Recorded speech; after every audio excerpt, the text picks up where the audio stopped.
એ માતાજી કે ભગવાનના પારે એ અર્પણ કરતા હોય. કેમ? એ પ્રસન્ન થાય તો અમારી પર કઈક કૃપા દ્રષ્ટિ કરે. એના કારણે દરેક ભક્તો દરેક મંદિરમાં કંઈક નું કંઈક લઈ જતા હોય છે.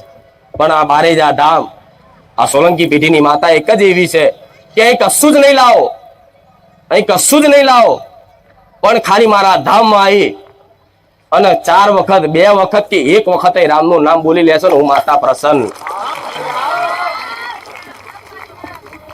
1 વખત કઈ જ ના લાવો, શ્રીફળ નહીં, ચુંદડી નહીં, અગરબત્તી નહીં, ફૂલનો હાર નહીં, કોઈ મીઠાઈ નહીં, કોઈ ચાંદીનું છત્તર નહીં, કોઈ સોનાનું છત્તર નહીં, કોઈ 5 રૂપિયા 20 રૂપિયા દાનમાં નહીં મળે તો એ બધું ચાલશે.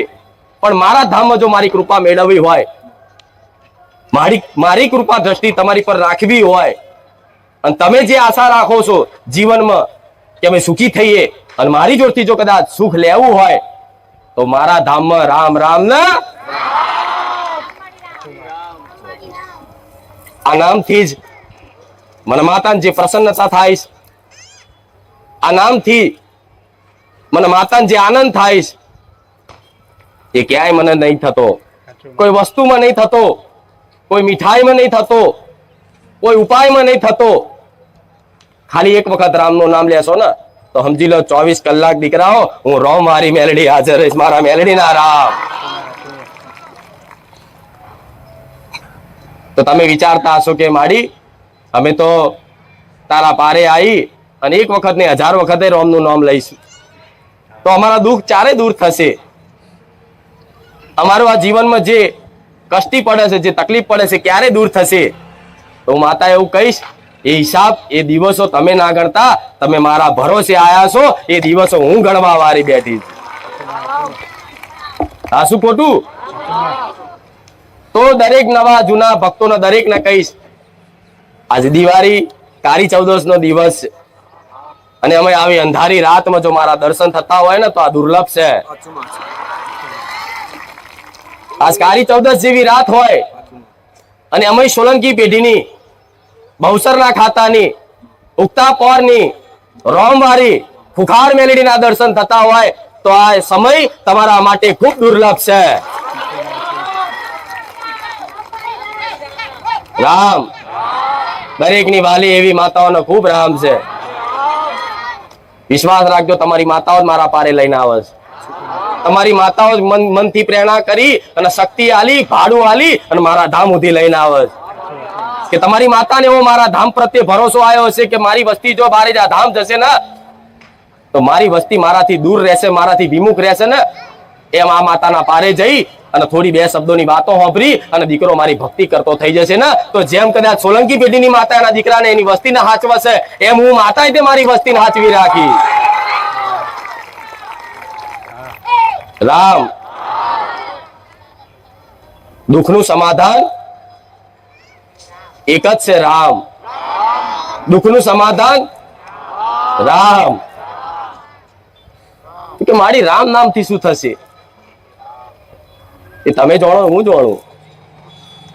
2 અક્ષરનું નામ છે પણ અખિલ બ્રહ્માંડના નાથ જેના ભગવાન કહેવાય એવા ભગવાનનું નામ છે. ખુદ શંકર મહાદેવ જેનું નામ જપ કરતા હોય, દરેક દેવી દેવતાઓ જેનું નામનું સ્મરણ કરતા હોય એવા ભગવાનનું નામ તમારા મુખે 1 વખત આવે છે તો વિશ્વાસ રાખજો તમારી પડખે ઊભી રહી અને જીવન સુખી ના કરો મન મેળવીને કહેજો. તમારી જે ઈચ્છા હશે પૂરી થશે, તમારી જે ઈચ્છા હશે એ પૂરી થશે, પણ એ ઈચ્છા ધર્મયુક્ત હશે, ન્યાયયુક્ત હશે. એ તમારી ઈચ્છામાં કોઈનું અહિત નહીં થતું હોય તો વિશ્વાસ રાખજો 1 વર્ષ 2 વર્ષ કે 5 વર્ષ નહીં થવા દો અને તમારું ધાર્યું કામ ના કરો મન મેળવીને કહેજો. આજે દિવાળીનો એક તહેવાર છે, દિવાળીનો મહોત્સવ છે. તો દિવાળી કેમ મનાવવા ખબર છે ને? કેટલાને ખબર છે દિવાળી કેમ મનાવાય? પણ છતાંય જેને ખબર હોય તો ઠીક, ના ખબર હોય તો જણાવું કે દિવાળી એટલે મનાવવામાં આવે છે જ્યારે મારા ભગવાને રામચંદ્ર ભગવાને 14 વર્ષનો વનવાસ પૂરો કરી અને રાવણનો વધ કરી અસત્ય પર સત્યની જીત કરી અને રામ, સીતા અને લક્ષ્મણજી સહિત અયોધ્યા પાછા વળ્યા અને રામ ભગવાનનો રાજ્ય અભિષેક થયો એ દિવસે આખી અયોધ્યા નગરીમાં એક દીપાવલી નો ઉત્સવ મનાયો. એ દીપ પ્રગટાયા અને એ દીવાના પ્રકાશથી આખો સંસાર પ્રકાશમય થઈ ગયો. એના કારણે દિવાળી મનાવવામાં આવે છે. દરેક જાણે છે કે ભગવાન 14 વર્ષનો વનવાસ વચનના ખાતર રાજા દશરથજીનું વચન પૂરું કરવા માટે 14 વર્ષનો વનવાસ રામે ભોગવ્યો હતો. એ 14 વર્ષના વનવાસમાં રાવણે સીતા માતાનું હરણ કર્યું અને રાવણ અહંકારમાં, સત્તાના, ગાદીના, પદના અહંકારમાં એટલો બધો અહંકારી રાક્ષસ જેવો રહેતો ને કે કોઈની વાત નતો સમજતો. બધા કહેતા કે ભગવાન છે, છતાંય તે એનો અહંકાર એટલો જબરો હોય ને એટલે ભગવાન હોય તો દેખાય. પણ છેલ્લે ભગવાને એનો વિનાશ કરી અને અસત્ય પર સત્યની જીત કરી અને સીતા માતાને લંકામાંથી લાવી અને કદાચ પાછા અયોધ્યા પરત વર્યા ત્યારે અયોધ્યા વાસીઓએ જે રામનું સ્વાગત કર્યું ને એ સ્વાગતના નિમિત્તે આજ આખા ભારત દેશમાં દિવાળી દર વર્ષે મનાય છે ને. અને કહેવત એવી છે, નહીં કહેતા કે તમારા કરતા વધારે મેં દિવાળી જોઈ, એટલે બધાએ દિવાળી જોઈ છે સારી રીતે કે દિવાળી કોને કહેવાય. કે ઘેર ઘેર દીવા પ્રગટાય, ઘેર ઘેર આવી લાઈટોના અજવાળા થાય, ઘેર ઘેર સાફ સફાઈ થાય, ઘેર ઘરના મંદિર જેવી પવિત્રતા અપાય, એનું નામ દિવાળી કહેવાય. પણ દિવાળી ના તે આવા અવસરમાં તહેવારમાં જો દુખી રહો ને તો મને માતા નહીં ગમતું. આ તો એક હરખનો, ઉત્સાહનો, આનંદનો દિવસ છે અને આજના દિવસે જો કદાચ દુખી રહો ને મને માતા નહીં પહોંચાતું. પણ હું માતા એવું કહીશ કે આ દિવાળી કદાચ દુઃખમાં હોય, ભલે મારા પારે આયા છો, મારા વાતોનો વિશ્વાસ કર્યો છે ને તો ટકી રહેજો. આવતી દિવાળી સુધી તમારા ઘેર સુખના અજવાળા ના કરવા આવું તો હું રહું મારી મેરડી નહીં. તો દિવાળીની દરેકને શુભકામના. કાલ દિવાળીની દરેક મારા ભાવિક ભક્તોને શુભકામના. અને બીજા દિવસ બેસતા વર્ષના, નવા વર્ષના દરેક મારા ભાવિક ભક્તોને રામ રામ. કેમ રામ રામ? કે દિવાળી રામની છે એટલે હવે હેપી ને નહીં કહેવાનું. નહીં કહો ને, મારા બન્યા છો ને, હું એટલે હક થી કઉ છું તમને કે હેપી ના બોલતા. એકબીજાને મળો, એકબીજા સગાવાળાને ત્યાં જાઓ, આજુબાજુ સોસાયટી વાળાને બેસતા વર્ષના દિવસે મળવા જાઓ કે તમારા ઘેર કોઈક ચા પીવા આવે, તમે કોઈકના ઘેર ચા પીવા જાઓ. બેસતું વર્ષ આ રીતે ઉજવાય છે ને તો દરેકના ઘેર જાઓ. કોઈ તમારા ઘેર આવે હેપી નેર બોલે તો તમારે બોલી નાખો કે રામ રામ. એ વિચાર કરશે અરે હું હેપી નેર બોલ્યો, રામ રામ. તો હેપી નેર આપણી સંસ્કૃતિ છે. એ તો બધા અંગ્રેજો લાયા બધું જાત જાતનું. આપણો તો આવો પવિત્ર ભારત દેશ છે કે જ્યાં આવા ભગવાને જન્મ લીધો છે, જે આવી દરેક માતાજીઓ છે. હજુ આવા કાળા કળિયુગમાં સાક્ષાત પરચા જોવા મળે છે ભગવાન માતાજીના. તમે એ દેશના દેશવાસી છો ને કે જ્યાં અત્યારે આવા ઘોર કળિયુગમાં તે ટેકનોલોજી જમાનામાં તે ભગવાન માતાજીના ચમત્કાર જોવા ક્યાંક ને ક્યાંક મળતા હશે. મળે છે ને તો તમે એ ભારત દેશમાં જન્મ લીધો છે. અને એમાં તે ભારત દેશમાં જન્મ તો થયો પણ સૌભાગ્યથી હિન્દુ ધર્મ મળ્યો, સનાતન ધર્મ મળ્યો. તો એ સનાતન ધર્મની સંસ્કૃતિ શું છે? દરેકના હાથ જોડી અને પ્રણામ કરવા, રામ રામ કરવા. કરશો ને? જો એક આ કર્યું ને એની પર સ્પેશિયલ મારા આશીર્વાદ રહેશે. યાદ રાખીને જેને આ કર્યું ને કે રામ રામ, તો આ દિવાળી સમજી લો તમારી સફળ થઈ ગઈ. મન માતાને બધું આપી દીધું એવું માની લઈશ. કે રામથી શું થશે? તો રામથી મારી ગાદી નહીં ચાલતી. રામથી શું થશે?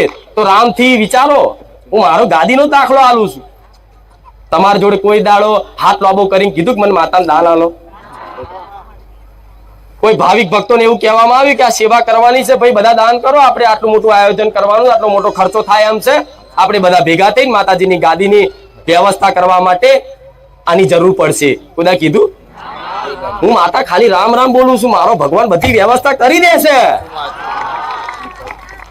વગર માગે.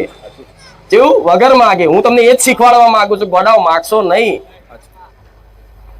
રોમના બની જાવ, રોમના ના બોલું, મારા બની જાવ, હું રોમના બનાવી દઈશ. સાસુ ખોટું? ડાયરેક્ટ રોમ સુધી ના પહોંચી શકો તો મારા બની જાવ. હું રોમ વાળી મેલડી, જો કદાચ મારા રોમ ના બનાવી દઉં તો મારો રોમ મેલડી નહીં. મારા રોમ ના બનાવી દઉં તો લગી હું જપું નહીં. ચમ? કલયુગ કેવલ નામ આધારા, કલયુગ કેવલ નામ આધારા, સુમીર સુમીર નર ઉતરહી પારા. મતલબ કલયુગમાં નામ ભગવાનનું નામ લેવાથી જ જે સતયુગમાં તપ કરતા, ત્રેતામાં યજ્ઞ ધ્યાન કરતા, દ્વાપરમાં દાન કરતા, એવા કળિયુગમાં ખાલી ભગવાનનું એક વખત નામ આવે નામ તો સતયુગનું તપ બરાબર ફળ મળે છે. પણ કોઈને ભરોસો રહેતો નથી. કેમ? બધા તાત્કાલિક ચમત્કાર જોઈએ. તમારી આ રામ રામ બોલીએ ને પૈસાનો ઢગલો થઈ જાય. આ તાત્કાલિક જેને જોઈએ છે ને એને વિશ્વાસ નહીં આવતો. પણ ધીરજ રાખવી પડે. સબરી માતા જાણો છો ને? સબરીને રામનો જન્મ નતો થયો, શ્રી રામનો આ ધરતી પર જન્મ નતો થયો એ પહેલા એમના ગુરુજી એવું કહી દીધું હતું કે વિશ્વાસ રાખજે, એક દિવસ રામ આવશે. કેવું? રામનો જન્મ નતો થયો એ પહેલા એમના ગુરુજીએ કહી દીધું હતું કે વિશ્વાસ રાખજે, રામ આવશે. તો સબરી રોજ રામની રાહ જોઈ અને ફૂલ પાથરે. ખબર છે ને? હારા હારા ફળ લાવી અને મૂકે કે કયા સમયે મારો ભગવાન આવી જાય છે ખબર પડે. મેરી ઝોપડી કે આજ ભાગ ખુલ જાયેંગે રામ. એને રાહ જોઈ. આમ આંખો કોઈ દેખાય એટલે જો મારા ભગવાન તો નહીં, મારા ભગવાન તો નહીં. રામ આયા ને, અને રામ એ ભગવાન છે. રામ એ ભગવાન છે કે ક્યારે એમના ભક્તોને એમની જોડે નહીં બોલાવતા, એ જાતે જાય છે.